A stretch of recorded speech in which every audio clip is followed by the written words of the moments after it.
کسی نے پوچھا تھا کہ یہ بہن نے کہا کہ لوگ یہ کہتے ہیں کہ جی دین سیکھیں، لوگوں سے کہا جاتا ہے، جب ہم سیکھنے کی طرف آتے ہیں تو اب کس سے سیکھیں؟ ایک کہتا ہے چیز جائز، دوسرا عالم کہتا ہے ناجائز۔ جب اللہ ایک ہے، قرآن ایک ہے، تو لوگ الگ الگ باتیں کیوں کرتے ہیں؟ اس کنفیوژن کو کیسے دور کیا جائے؟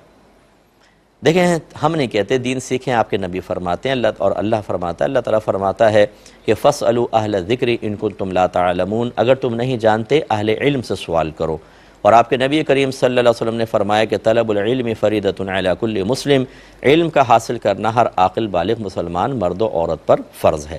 اب جب آپ سیکھنے کی طرف آتے ہیں تو چونکہ آپ نے دین کی بنیاد نہیں سیکھی ہوتی تو یہ کنفیوژنز پیدا ہوتی ہیں۔ یقیناً اللہ ایک ہے، قرآن ایک ہے، حدیثیں وہی ہیں، سب اس کو مانتے ہیں، لیکن رائے میں اختلاف کیوں ہو جاتا ہے؟ کیونکہ قرآن ایسا نہیں ہے کہ اتنا آسان ہو کہ ہر ایک بالکل سیدھا سیدھا اس سے مسئلہ اخذ کر لے۔ اللہ تعالیٰ نے قرآن میں ایک آزمائش رکھی ہے، حدیثوں میں آزمائش رکھی ہے۔ اسی لیے نبی کریم صلی اللہ علیہ وسلم نے حضرت معاذ بن جبل رضی اللہ تعالیٰ عنہ کو جب یمن کا حاکم بنا کر بھیجنا چاہا تو پوچھا بما تقضی یا معاذ، اے معاذ آپ کس چیز کے ساتھ فیصلہ کریں گے؟ عرض کی اللہ کی کتاب سے۔ سرکار نے فرمایا فَإِن لَمْ تَجِدْ، اگر آپ اس میں نہ پائیں تو؟ عرض کی کہ پھر میں حدیث سے استدلال کروں گا۔ فرمایا اس میں نہ پائیں تو؟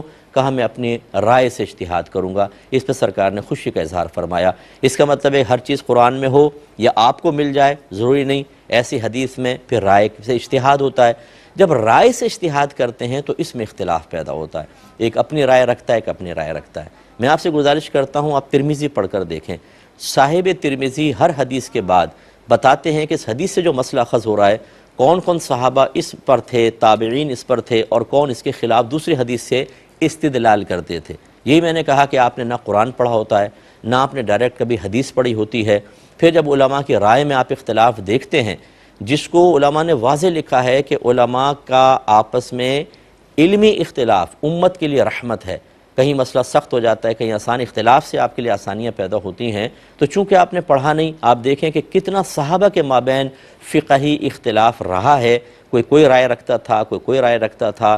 بعض اوقات ایک دوسرے کی رائے سامنے آتی، دلائل آتے تو قائل ہو جاتے، رجوع کر لیا کرتے تھے، بعض اوقات اپنے اپنے دلائل کی قوت کے مطابق وہ اس پہ قائم رہا کرتے تھے۔ لیکن کبھی آپ نے، چونکہ حدیث زیادہ ہمارے بھائی بہن پڑھتے نہیں ہیں، اور اگر پڑھے تو کیا آپ یہ کہیں گے کہ صحابہ کرام کیوں متفق نہیں ہوئے ایک چیز کے اوپر؟ تو اس لیے چونکہ دلائل آپس میں بظاہر ٹکراتے ہوئے نظر آتے ہیں، کبھی قرآن حدیث، کبھی حدیثوں آیات، کبھی احادیث کریمہ، پھر ان میں تطبیق پیدا کی جاتی ہے، موافقت پیدا کی جاتی ہے، اور ہر چیز اتنی آسان اور واضح نہیں ہے۔ اسی لیے اللہ تعالیٰ نے فرمایا اطیعوا اللہ و اطیعوا الرسول و اولی الامر منکم، اللہ کی اطاعت کرو، اس کے رسول کا کہنا مانو، اور ان لوگوں کا جو تم میں حکم والے ہیں۔ اور ایک تفسیر کے مطابق اولی الامر سے مراد ہیں علماء، فقہاء، مفتیان کرام جو تربیت کرنے والے ہیں، احکام بیان کرنے والے ہیں۔ اگر سب کچھ قرآن و حدیث میں ہے، قرآن ایک، حدیث ایک، سب آسان، تو پھر علماء کے پاس آنے کی ضرورت ہی کیوں ہے؟ کیوں فرمایا؟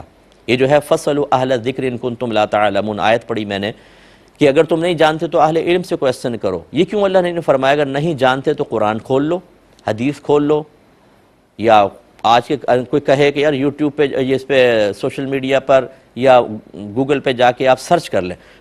نو، اللہ نے فرمایا اہل علم سے کویسچن کریں، اور اہل علم جب اپنی رائے دیتے ہیں تو ہر مسئلہ قرآن و حدیث سے اتنا واضح نہیں ہوتا کہ اس کو بالکل بیانی بیان کر دیا جائے، بہت ساری اس میں اونچ نیچ ہوتی ہیں، اس وجہ سے رائے کا اختلاف ہو جاتا ہے۔ اب خلاصہ کلام کیا ہوا؟ میں نے بارہا یہ گزارش کی، آپ پہلے اچھی طرح دیکھیں، جو عالم دین آپ کو ایسا لگے کہ ان کی باتوں میں وزن ہے، مدلل گفتگو کرتے ہیں، مسائل پر اچھی نگاہ ہے، اور پھر یہ کہ عقائد کے باب میں بھی آپ کو دیکھنا ہوگا کہ ان کے عقیدے میں کوئی جمہور جو مسلمان ہیں ان سے کوئی ٹکراؤ نہیں ہے، آپ ان کو فالو کریں، انشاءاللہ کوئی کنفیوژن نہیں رہے گی۔ کنفیوژن اس وقت ہوتی ہے جب ہم اپنی مرضی کے مسائل معلوم کرنے کے لیے ایک سے معلوم کرتے ہیں، وہ موافق نہیں ہوتا، ہم کہتے ہیں مزہ نہیں آیا، دوسرے سے پوچھتے ہیں شاید یہ میری مرضی کے مطابق بتا دے، پھر جب وہ مرضی کے مطابق بتاتا ہے تو لیکن اندر ایک مومن موجود ہوتا ہے، آپ کہتے ہیں یہ مان تو لوں لیکن وہ تو منع کر رہا تھا، اب اس کی مانوں، یہ ہوتا ہے۔ آپ ایک کو اپنا مرجع بنائیں، اپنا مقتدا بنائیں،